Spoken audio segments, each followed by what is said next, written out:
Madame, monsieur, bonsoir et bienvenue dans ce nouvel épisode d'Éco-Débat. Et tout de suite, l'édito.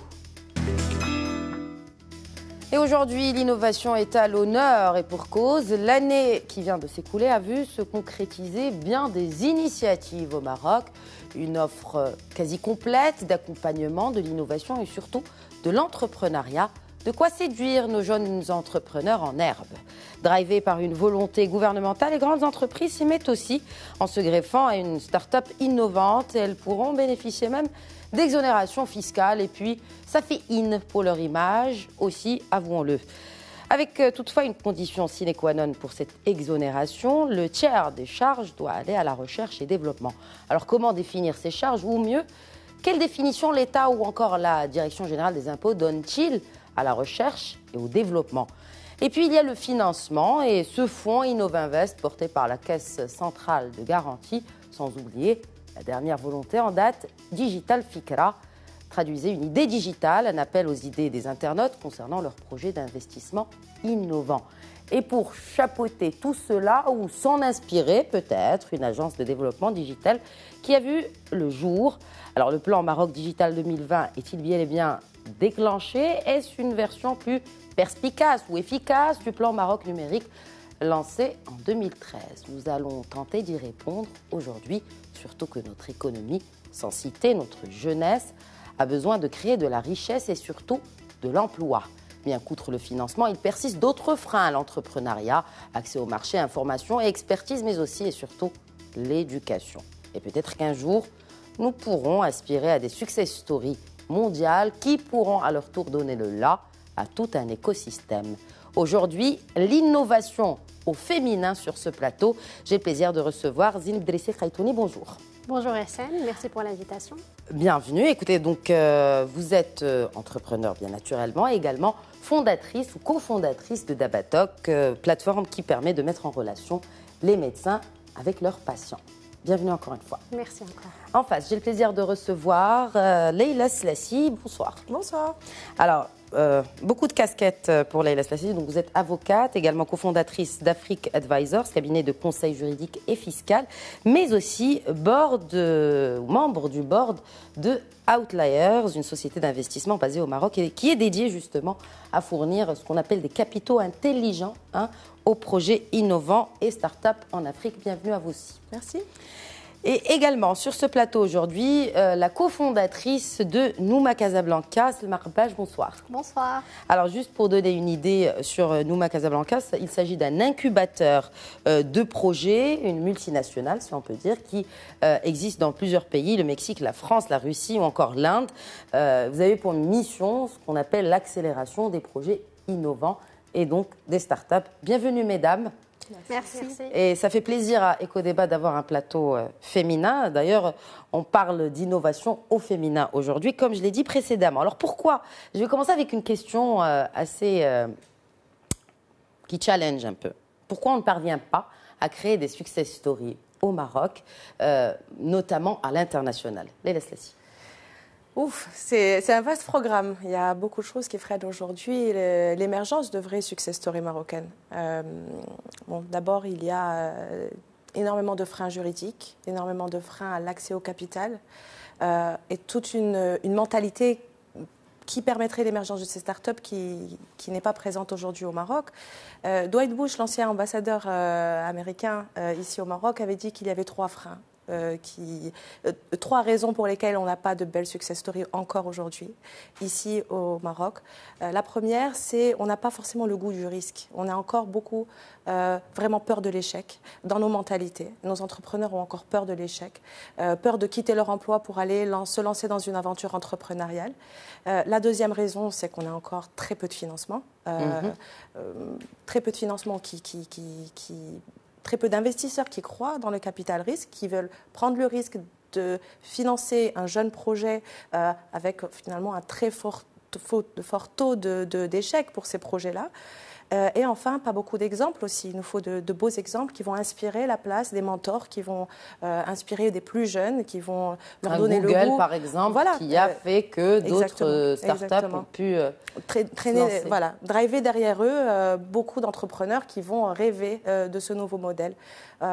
Finalement, tout ce qui se met en place aujourd'hui au Maroc, aujourd'hui en 2018, a été initié vers 2014, au moment où on a organisé à Marrakech le Global Entrepreneurship Summit, où là, c'était une très grande messe pour les startups, pour tout l'écosystème qui gravite autour de l'innovation, de l'entrepreneuriat. Et on a vu beaucoup de discours, on a entendu de très beaux discours, on a vu de très beaux modèles, et c'est ce qui a derrière drivé, créé, permis à tout l'écosystème de se structurer. Donc il manque beaucoup de choses, mais il y a beaucoup d'ambition, il y a beaucoup de bonne volonté, et un écosystème de plus en plus vivant. Et, on va en parler de ces freins un peu plus en détail. Quand on parle d'un incubateur de start-up, Salma Roubaj, n'est-ce pas son rôle premier justement de driver, comme le disait Leïla, les porteurs de start-up, mais aussi d'expliquer un peu cette prise de risque et son importance dans la création d'un quelconque projet finalement. Bien sûr, et pour apporter un côté un peu optimiste à l'affirmation de départ, on est quand même un écosystème très jeune. Et ces organismes d'accompagnement, finalement, n'ont commencé à émerger qu'il y a 3 ou 4 ans. Quand on a démarré nos activités fin 2014, on était le premier incubateur marocain à offrir un support opérationnel aux startups. Et donc, effectivement, les briques des différents maillons d'accompagnement sont en train de se mettre en place avec, en 2017, la brique financement qui a vraiment connu une belle avancée. Mais tout ça, c'est des maillons qui sont nécessaires à l'émergence de ces success stories. Et nous, en tant qu'incubateur, effectivement, on a un rôle important non seulement dans l'accompagnement des startups, mais aussi dans la mise en place de tout le reste de l'écosystème. C'est-à-dire mobiliser des expertises qui vont pouvoir aider ces startups-là au niveau technique, au niveau de l'accès à l'information, qui n'est pas quelque chose de simple. Mobiliser des grandes entreprises qui vont permettre l'accès au marché à ces startups. Et mobiliser les grandes entreprises, ça veut dire aussi les sensibiliser à l'interaction avec la startup, qui est un autre modèle de fonctionnement finalement, et sensibiliser aussi les investisseurs à l'investissement dans une startup, qui est complètement différent d'un investissement dans une PME ou dans une plus grande structure. Alors, on parle d'incubateur, on parle de start-up. Zine Dressi-Khaitouni, vous avez sauté le pas il y a quelques années. Quand est-ce qu'a commencé l'aventure d'Abadoc? D'Abadoc a été lancé en janvier 2014, donc ça fait maintenant 4 ans. Et justement, cette aventure a été une merveilleuse aventure pour nous, bien sûr, avec ses obstacles, ses challenges et ses défis. J'ai franchi justement ce cap de pouvoir me lancer dans l'entrepreneuriat réellement parce que j'y croyais. Donc, l'entrepreneuriat nécessite plusieurs critères. 1, de la persévérance. 2, réellement, justement, cette envie de changer, je dirais, le monde, mais réellement d'apporter une réponse à un besoin réel. Et 3, finalement, la croyance en son projet. Parce qu'on ne peut pas réussir un projet si on n'y croit pas. On fait face à de nombreux défis au quotidien. Et si on ne le surmonte pas, eh bien, tout simplement, on va les voir comme des montagnes et justement, on sera freiné. Et justement, c'est une des raisons pour lesquelles on ne voit pas de success story encore au Maroc parce que, encore une fois, l'accès à l'information n'est pas disponible. Et donc, on sait que de nombreuses startups aujourd'hui au Maroc n'arrivent pas à dépasser ce cap de pouvoir justement arriver à un MVP et à pouvoir justement avoir un prototype et de pouvoir le commercialiser ou le mettre sur le marché. Donc pour nous, ça a été une très belle aventure. Qu'est-ce que ça vous a demandé? Parce que quand on parle de plateforme qui met en relation le médecin avec des patients, des patients plutôt, parce qu'il faut beaucoup de passion pour faire cela. Oui. Qu'est-ce qui vous a... de quoi a-t-on vraiment besoin pour lancer ce genre de business? Alors déjà, la compréhension du marché. Déjà, comprendre quel est le besoin réel. Donc le besoin est pour Dabadoc aujourd'hui, on a répondu à un besoin qui était justement de pouvoir démocratiser l'accès aux médecins, c'est-à-dire pouvoir prendre un rendez-vous avec un médecin très rapidement et en un clic, qu'on soit...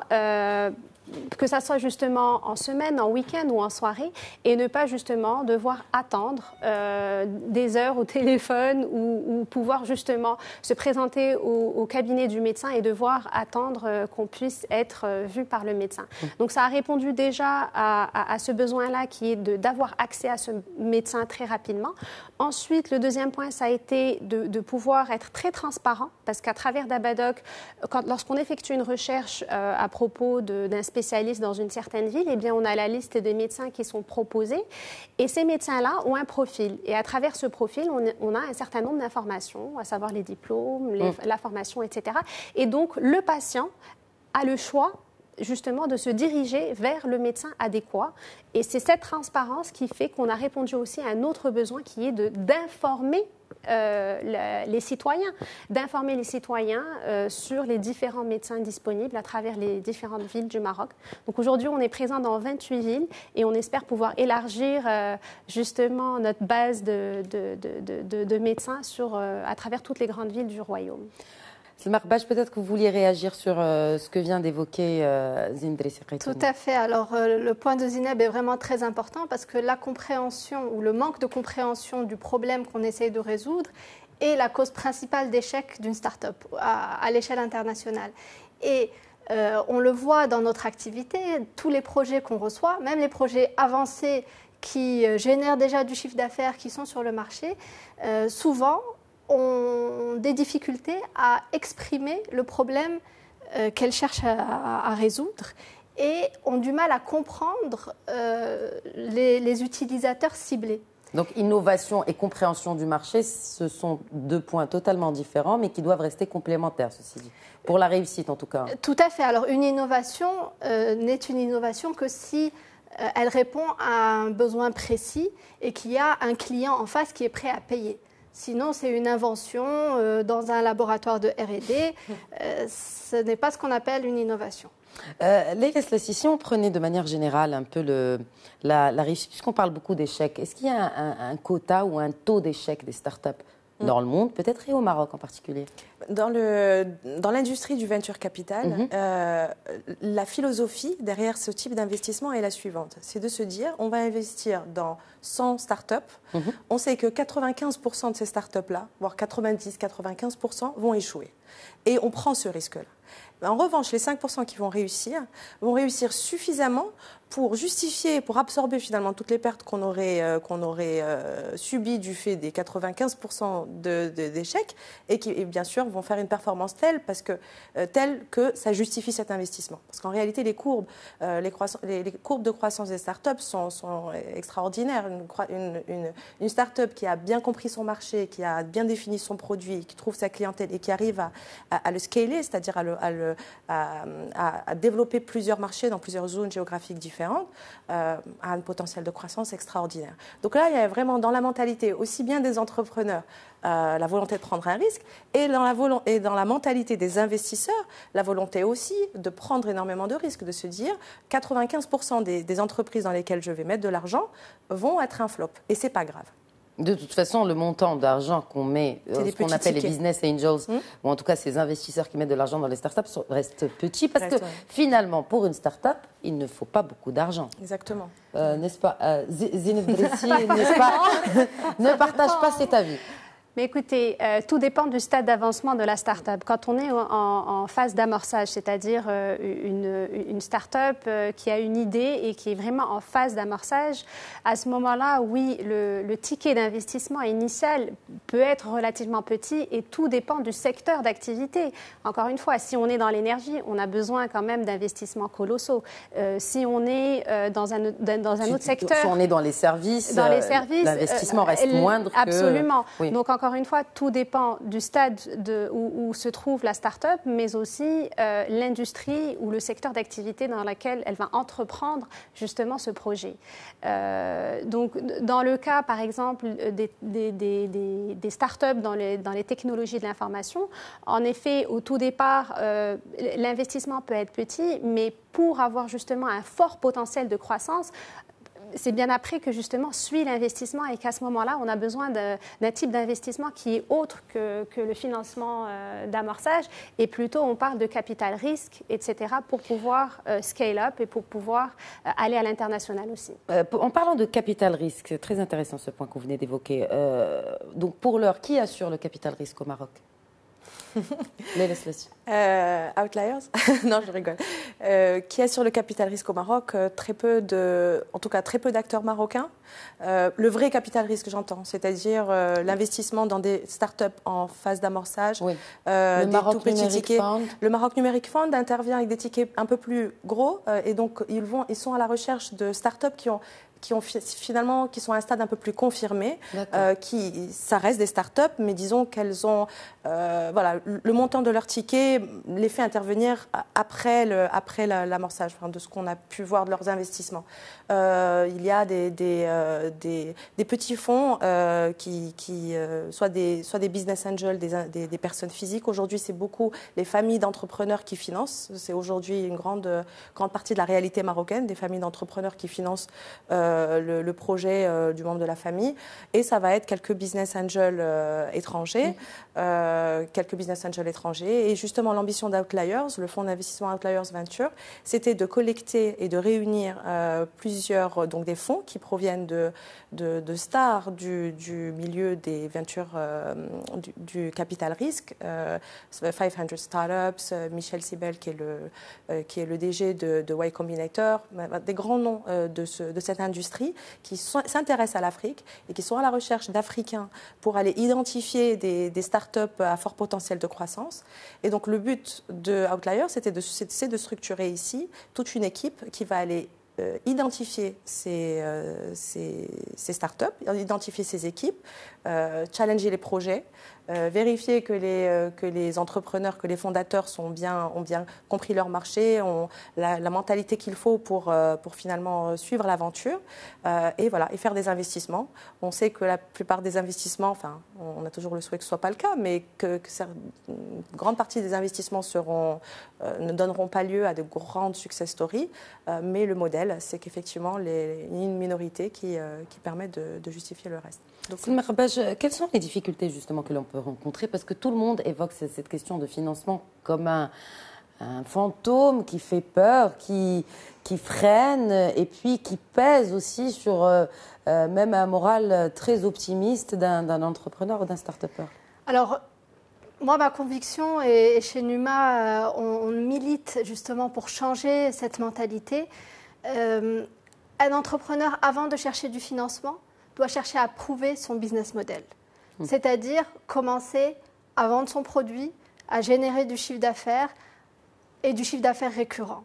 Et là, on peut avoir la prétention, si on veut, d'aller voir un investisseur et de lui dire « j'ai besoin que tu me finances ». Aujourd'hui, on reçoit beaucoup de porteurs de projets qui arrivent avec une idée, qui peut être une super idée, mais qui disent « je veux lever des fonds ». C'est pas possible. C'est pas possible au Maroc, c'est pas possible à l'international.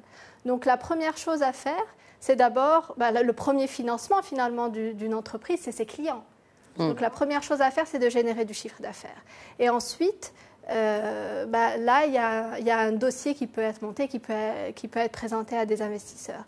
Mais je pense que c'est important aussi de dire qu'avec l'offre de la Caisse centrale de garantie dont tu parlais tout à l'heure, aujourd'hui, au Maroc, on commence à avoir une offre de financement qui est très intéressante à tous les niveaux tous les maillons de la start-up. De la start-up. À partir du pré-amorçage à l'amorçage avec des subventions, des prêts d'honneur qui peuvent aller jusqu'à 700 000 dirhams par projet. Donc, ce qui est très intéressant pour la plupart des projets entrepreneuriaux. Et ensuite, avec la mise en place de 4 fonds d'investissement en plus d'Outliers, qui devrait démarrer dans les prochains mois. C'est des fonds d'investissement privés ou c'est des publics-privés. Du PPP, ok. Exactement. Et qui permettront justement de financer les phases d'expansion un peu plus avancées, disons. Quand on parle de phase d'expansion, Zindressi, est-ce que cela, effectivement, veut dire que quand un projet marche dans un pays lambda, par exemple, parce que je sais que vous êtes présent dans 28 villes marocaines, mais peut-être qu'une expansion à l'international fait partie de vos projets? Alors nous sommes déjà, j'ai mentionné 28 villes au Maroc, mais nous sommes présents en Afrique du Nord. Donc aujourd'hui, nous sommes présents en Algérie et en Afrique. Est-ce que vous avez adapté votre offre justement aux spécificités de ces pays? Alors oui, d'une certaine manière oui, mais étant donné que ces deux pays-là figurent en Afrique du Nord et justement nous avons beaucoup de similarités, notre offre a été plus ou moins adaptée, mais je dirais que le service lui-même a été proposé tel quel. Quand on parle de Digital Fikra, justement, parce que on parle de nouvelles idées, mais les plus sceptiques parlent de besoin de financement. Maintenant, ce qui tient la route, c'est ce que vous venez de dire, parce qu'il ne suffit pas de financer quelque chose qui ne tient pas finalement la route. Leila Slassi, est-ce qu'aujourd'hui, le pays a besoin d'idées ou a besoin de financement ou d'encadrement ou peut-être recadrement, lapsus, de ces idées-là et de ces financements également? Et qui pourrait s'en charger? On a besoin d'un électrochoc pour aller vraiment de l'avant sur plusieurs fronts. Bien évidemment que lorsqu'un fondateur ou une start-up a une belle idée, elle doit bien évidemment démontrer que cette idée a toute sa place sur un marché. Elle doit bien évidemment commencer à chercher, à attirer des clients et à générer du chiffre d'affaires. Sans ça, aucun investisseur ne la suivra, c'est évident. Mais qu'est-ce qui se passe lorsqu'on a un entrepreneur qui a une super bonne idée, qui a trouvé son marché et qui est en train de le chercher, mais qui génère déjà de l'attraction? Qu'est-ce qu'on fait s'il a besoin de financement pour passer le cap suivant? Eh bien là, malheureusement, il n'a pas énormément d'outils entre les mains, d'outils juridiques déjà. Est-ce qu'il y a un encadrement juridique aujourd'hui pour la start-up? Parce que ça, c'est très très important. Non. Est-ce qu'aujourd'hui, une start-up bénéficie du même statut entrepreneuriale qu'une PME ou une TPE classique? J'ai pas envie de dire classique, mais en tout cas, oui, une TPE. Contrairement à ce qui vient de se faire en Tunisie le mois dernier, voilà, avec un Start-up Act extrêmement ambitieux pour l'écosystème tunisien, on n'en a pas encore aujourd'hui au Maroc un véritable régime taillé sur mesure pour favoriser l'émergence de belles success stories marocaines. On a une émergence de régime avec effectivement une très très belle annonce. C'est encore petit, mais c'est un premier pas dans la bonne direction, c'est effectivement l'incentive fiscal qui vient d'être adopté dans la loi de finances pour 2018 avec les 200 000 dirhams, la possibilité d'investir 200 000 dirhams dans un régime fiscal favorable pour les entreprises. Mais en dehors de ce régime fiscal-là qui est tout récent, on n'a pas encore aujourd'hui au Maroc un régime juridique adapté. Aujourd'hui, quasiment toutes les start-up sont structurées sous une forme de SARL. Une SARL, c'est un régime juridique qui n'est absolument pas, disons, facile et adaptable peut-être pour lever de l'investissement. Oui. Parce que les investisseurs vont vouloir avoir des types d'actions particulières, vont vouloir modeler leurs actions par rapport à celles du fondateur. Enfin, il y a toute une ingénierie juridique et fiscale derrière. Et donc, avec une SARL, qu'on ne peut absolument pas faire avec une SARL. Du coup, on oblige des start-up qui ont besoin d'aller vite, qui ont besoin d'aller lever du financement, qui ont besoin de trouver leur marché, qui ont besoin de s'améliorer jour après jour et de relever des défis incroyables tout le temps, de se transformer en SA. Et donc, finalement, c'est un mammouth, la SA, parce que c'est extrêmement compliqué. Il faut un nombre minimum d'actionnaires, il faut du capital, il faut un commissaire aux comptes. Enfin, il y a un certain nombre de contraintes qui pèsent sur la SA qui ne la rendent pas souple. Et c'est encore une fois une question de mentalité. En France, la plupart des investissements se font à travers une forme qui est très très souple, qui s'appelle la SAS, la Société par Action Simplifiée, ou la SAS associée unique, la SASU. Au Maroc, on a créé la SAS il y a quelques années, mais elle n'a absolument rien à voir avec ce schéma-là. C'est pas du tout la même. Encore une absolument fois, pas. Sur le modèle français. Non, pas du tout. C'est encore plus rigide. C'est extrêmement rigide. C'est-à-dire que pour créer une SAS marocaine, il faut déjà être une SA ou avoir. Donc c'est la seconde étape d'une entreprise. Voilà. L'idée était peut-être d'apporter de la souplesse, mais on n'y est pas du tout avec la SAS marocaine. L'idée, c'est aussi d'adapter la SAS marocaine justement pour favoriser justement l'investissement auprès des startups. Donc au lieu de se convertir en SA, c'est de finalement passer au mode SAS, plutôt statut SAS, mais un statut SAS qui favorise la startup. Mesdames, je vous propose plutôt de faire une courte pause et puis nous reviendrons à la discussion juste après. Merci à nos téléspectateurs de rester avec nous. Le débat reprend tout de suite. Madame, Monsieur, bonsoir et bienvenue si vous venez de nous rejoindre. Vous regardez Éco-Débat que nous consacrons aujourd'hui à la start-up au Maroc et plus largement en Afrique en fin de cette émission. Juste avant la pause, nous évoquions ce cadre juridique pour la start-up au Maroc et un point qui vient d'être soulevé par Leila Slassi, celui du statut de SAS qui ne correspondait pas du tout, ou en tout cas qui ne facilitait pas la vie aux start-upers, encore moins à la start-up. Que préconisez-vous, en tout cas que proposez-vous peut-être pour modifier ce statut de SAS afin qu'il booste un peu l'efficacité de la start-up au lieu de la freiner? Tout simplement, déjà commencer par réduire le capital social minimum requis pour créer une SAS, donner la possibilité de créer des SAS associés uniques et se doter cette forme juridique d'un certain nombre d'outils qui permettraient aux entrepreneurs qui lanceraient leur projet de donner par exemple des parts dans le capital de cette société à leur équipe, ce qui se fait de manière très courante dans tous les écosystèmes florissants. L'idée c'est d'incentiver les équipes, de leur proposer de prendre petit à petit des outils de vesting, des outils de stock option, il y a plusieurs outils qui peuvent être mis en place. Donc pour encourager donner du capital à ces équipes, faciliter la création des structures et aussi lever de la dette. Aujourd'hui, quand on veut faire un financement en dette, on doit avoir un certain nombre d'années d'existence au Maroc. Enfin, c'est assez compliqué. On ne peut pas... Est-ce que c'est pas plus mal? Est-ce que c'est pas plus mal que si on contracte justement cette dette et que le business fasse un flop et du coup on se retrouve à payer une dette pour un business qui n'existe même plus? Encore une fois, c'est l'état d'esprit. L'état d'esprit, c'est de prendre le risque.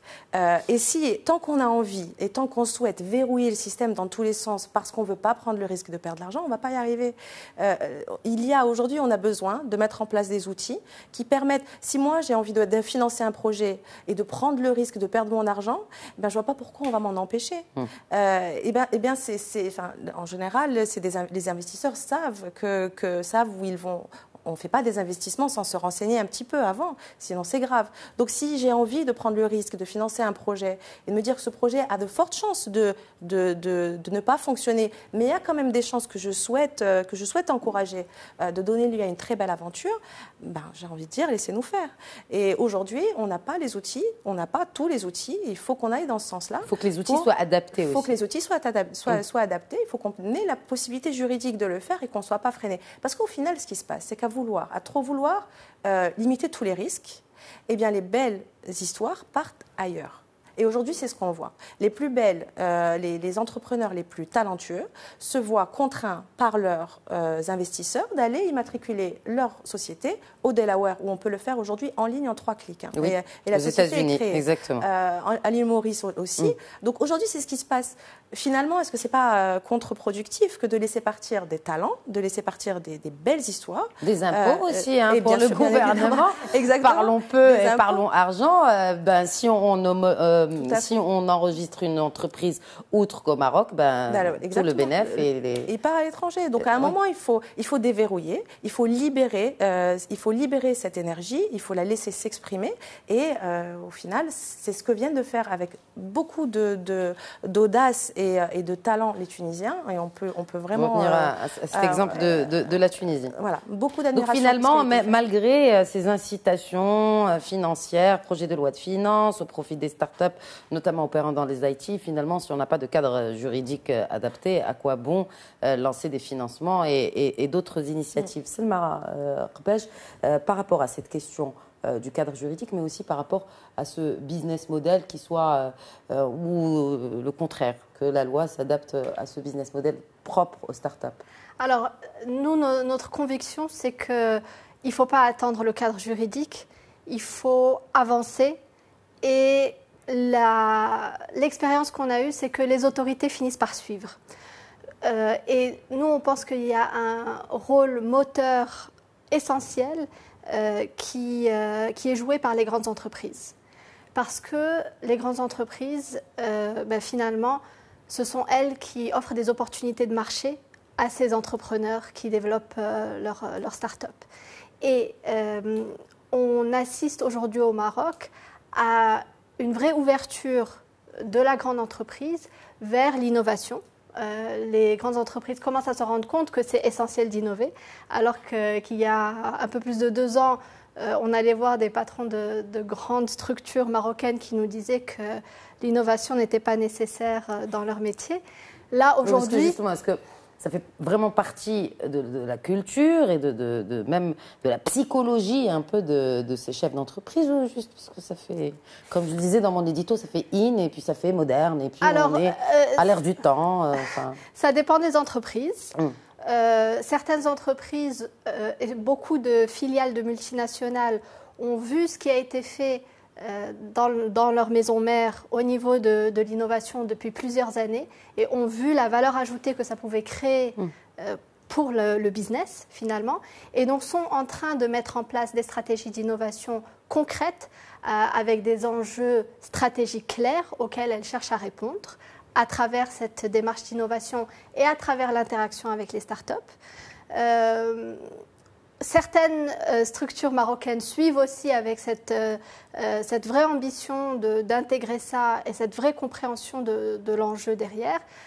Mais il y a aussi beaucoup de buzz et c'est pas grave, tant mieux. On lance des initiatives parce que c'est dans l'air du temps.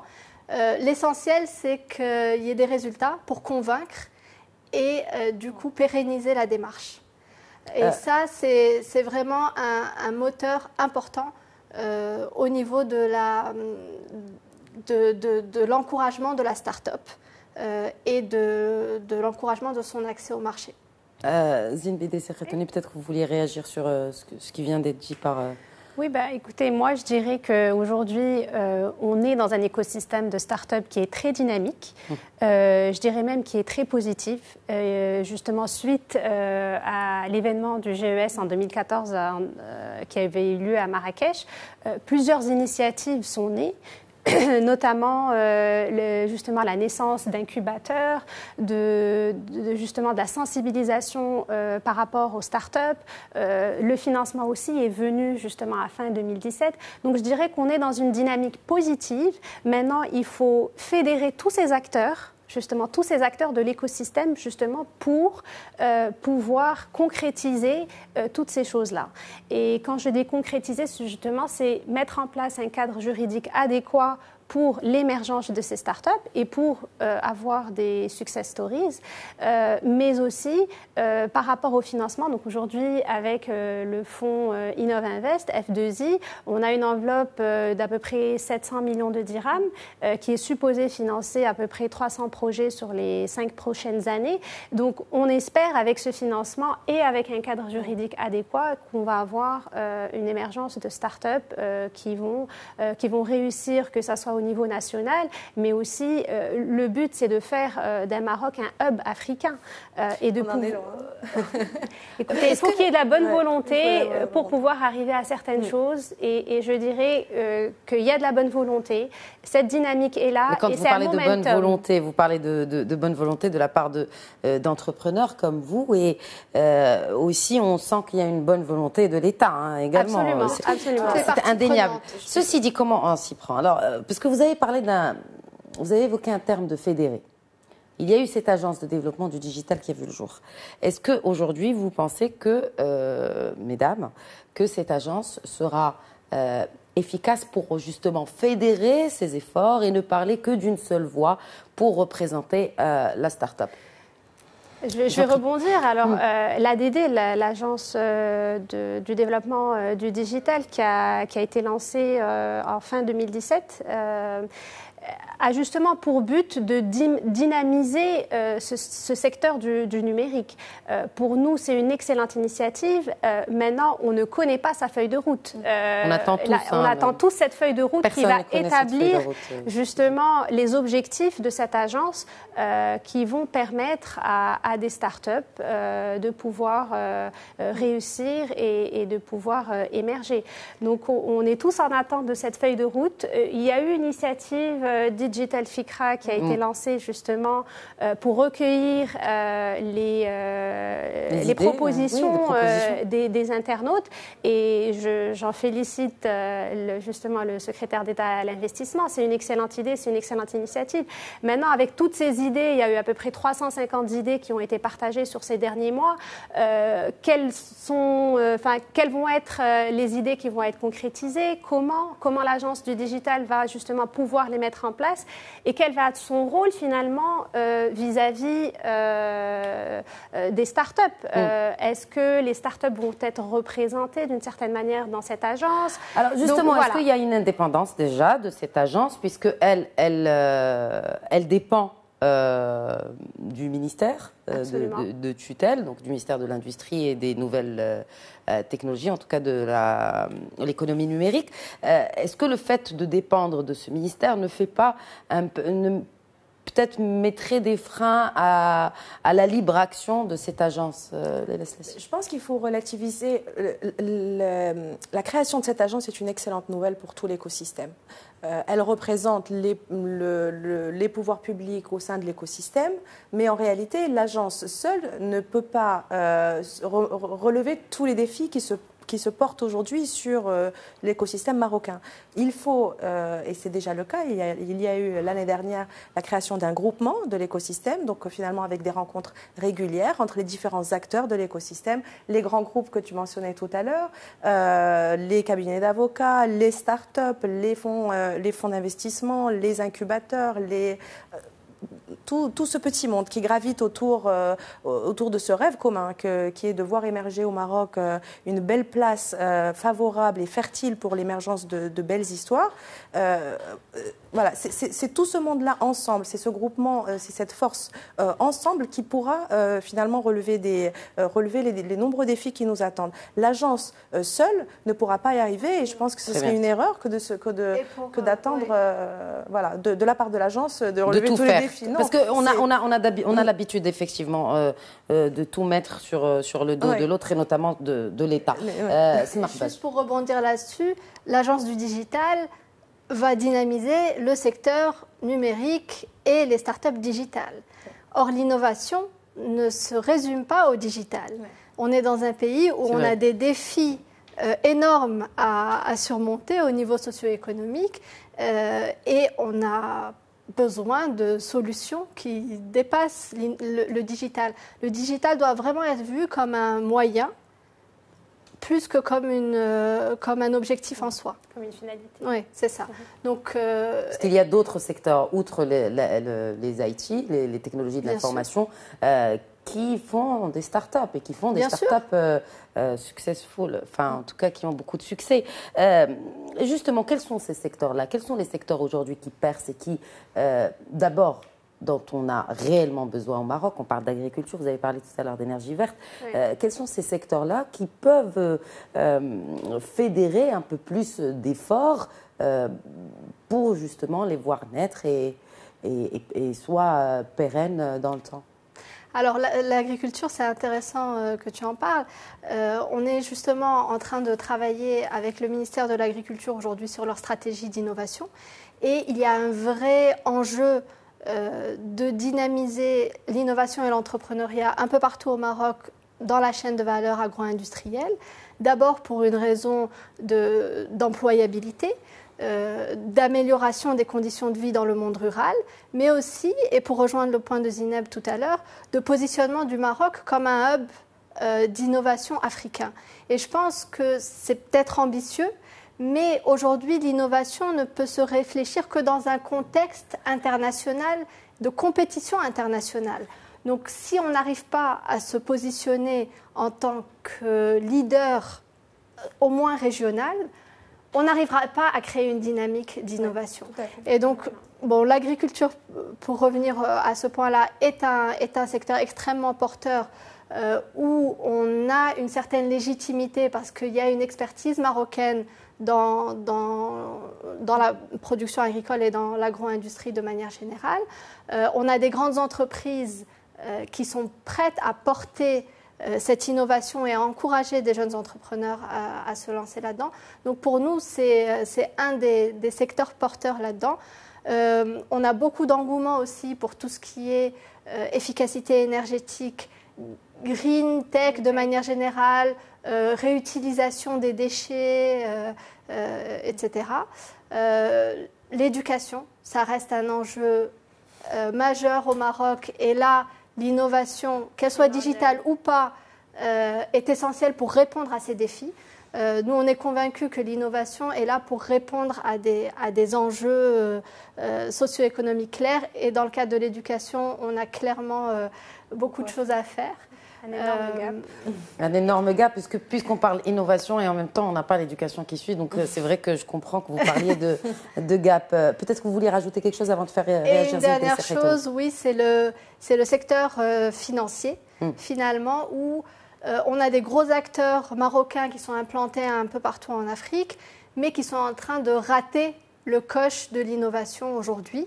Et d'ailleurs, les caravanes et tous ces événements qui sont organisés, je le rappelle, par de grands groupes bancaires. Alors, il y a en ce moment une campagne publicitaire de beaucoup d'acteurs bancaires qui veulent se positionner comme des acteurs digitaux en mettant en avant des choses comme la banque en ligne ou la possibilité de faire des virements en ligne, alors que c'est des technologies qui existent depuis bientôt 15 ans. Toujours. Donc, donc j'ai envie de dire, dans le secteur, en particulier dans le secteur financier, mais il faut que les grandes entreprises aussi montent leurs standards et essayent vraiment de prendre le lead parce qu'elles vont se faire challenger.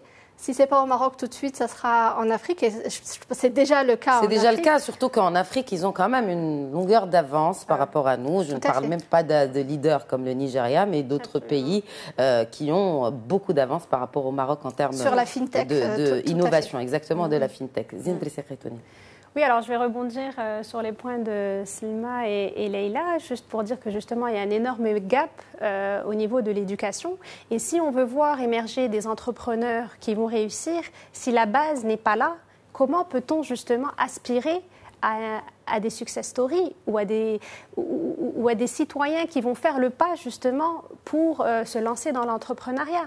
Donc il y a tout un travail qui doit être encore fait au niveau de l'éducation, que ce soit au niveau de l'éducation primaire, au niveau des universités.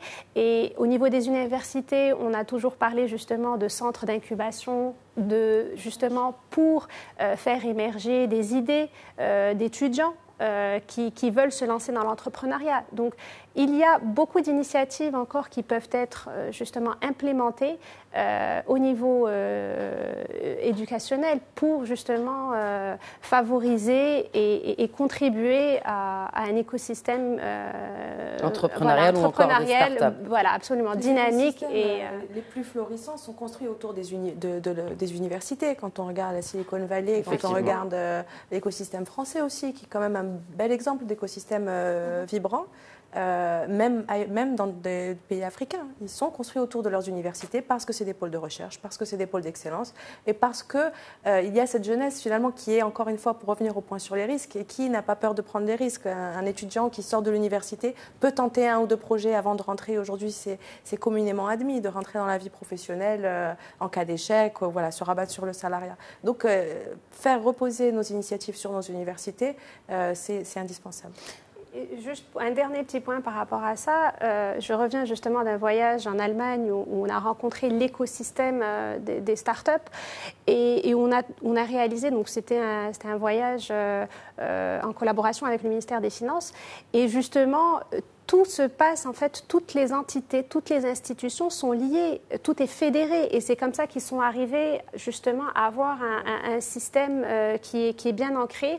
Et justement, au niveau des universités, on encourage les étudiants à devenir entrepreneurs en les subventionnant, en leur donnant justement accès à des centres d'incubation justement pour faire développer leurs projets. Donc, pourquoi pas s'inspirer de modèles qui ont réussi de par le monde et tout simplement essayer de réitérer ces choses-là au Maroc. En tout cas, il y a la Digital Fikra, il y a eu beaucoup de télévisual Fikra aujourd'hui. Il y a cet aspect africain. Donc, vous parlez d'un hub.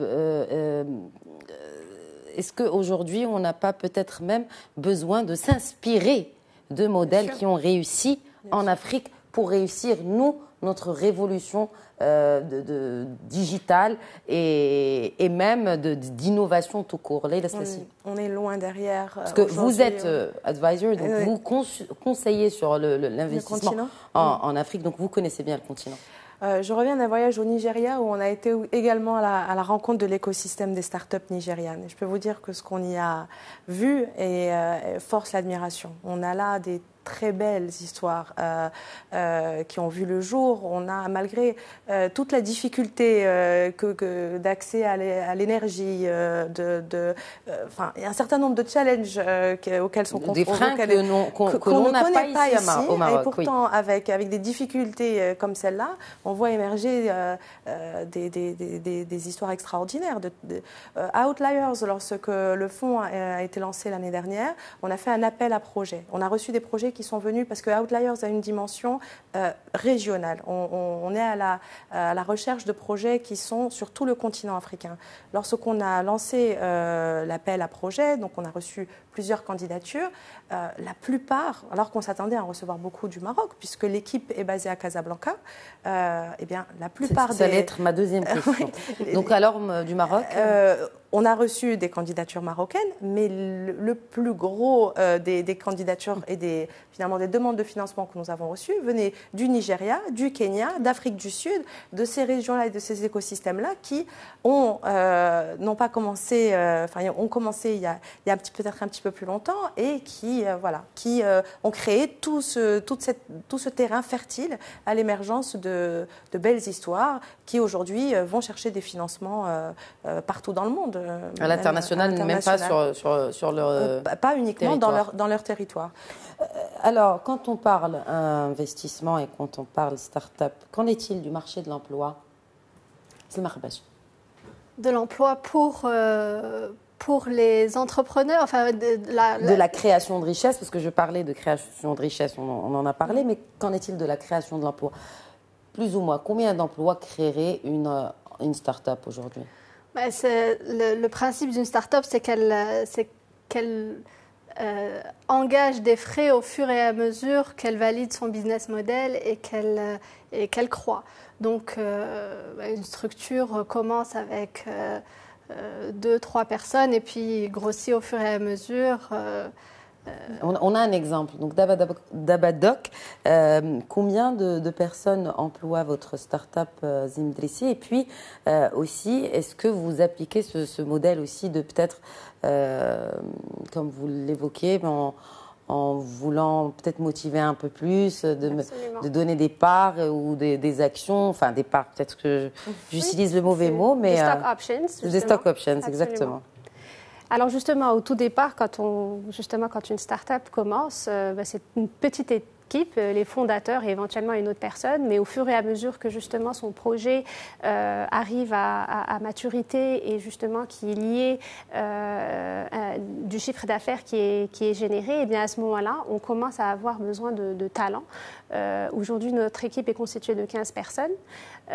Et justement, par rapport à tout ce qui est incentive pour les personnes de l'équipe, nous avons mis en place un mécanisme, étant donné que juridiquement parlant aujourd'hui, les stock options n'existent pas, mais pour pouvoir justement intéresser les personnes et pour garder ces talents, parce qu'aujourd'hui on est à la recherche de talents, des gens qui ont la même vision, c'est-à-dire de pouvoir croître et de pouvoir faire réussir la start-up, eh bien nous avons besoin de personnes qui croient au projet et qui vont pouvoir perdurer dans le temps. Selma, juste une autre question par rapport au talent. On parle au talent au féminin ou au masculin en parlant de start-up? Parce que le ministre délégué en tout cas sur son compte Twitter, était un peu déçu de la présence un peu timide de féminin dans les idées qui lui ont été soumises. Aujourd'hui, le talent est un enjeu majeur, qu'il soit masculin ou féminin. Pour une start-up, recruter du talent est compliqué.